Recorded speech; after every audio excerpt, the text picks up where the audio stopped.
ఏదైతే నిన్నటి ఆర్థిక శ్వేతపత్రం మీద ఇప్పుడు వైఎస్ఆర్ కాంగ్రెస్ పార్టీ వెర్షన్ 2014-15 నుంచి 18-19 దాకా బాబు పాలనలో దేశ స్థూలోత్పత్తిలో రాష్ట్ర స్థూలోత్పత్తి 4.4 ఉంది. అదే జగన్ పాలనలో 4.82% పెరిగింది. అంటే నేను ఏదో స్థూలోత్పత్తిలో జగన్ ఫెయిల్ అయ్యాడని చంద్రబాబు చెప్పినటువంటి నేపథ్యంలో అప్పటి ఆర్థిక మంత్రి బుగ్గన అధికారిక లెక్కలు వెల్లడించారు. 0.42% పెరిగింది స్థూలోత్పత్తి అన్నటువంటి లెక్క చెప్పారు. ఆయన ఏమన్నారు ఒకసారి విందాం. ఇంతకుముందు 2014 నుంచి 19 చేసిన పరిపాలనలో అంట చాలా స్థూల ఉత్పత్తి బ్రహ్మాండంగా పెంచినారంట.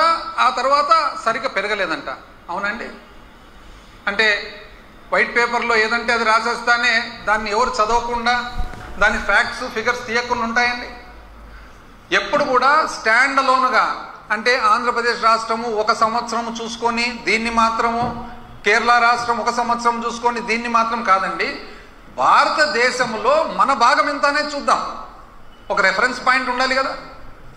అంటే ఇప్పుడు ఈ 5 సంవత్సరాలు కోవిడ్ ఉంది, కోవిడ్ సంవత్సరాలకు కోవిడ్ లేని సంవత్సరాలకు పోలిక పెట్టేదానికి అవుతుందండి. భారతదేశాన్ని అంతా పోల్చుకుంటాం. భారతదేశ వ్యాప్తంగా చూస్తే 2014-15 నుంచి 18-19, 14-15 నుంచి 18-19 దేశ స్థూల ఉత్పత్తిలో రాష్ట్ర స్థూల ఉత్పత్తి ఒక నిష్పత్తిగా తీసుకుంటే 4.47% అండి. అంటే దేశ స్థూల ఉత్పత్తిలో మనము 4.47% మన భాగం, మన కాంట్రిబ్యూషన్.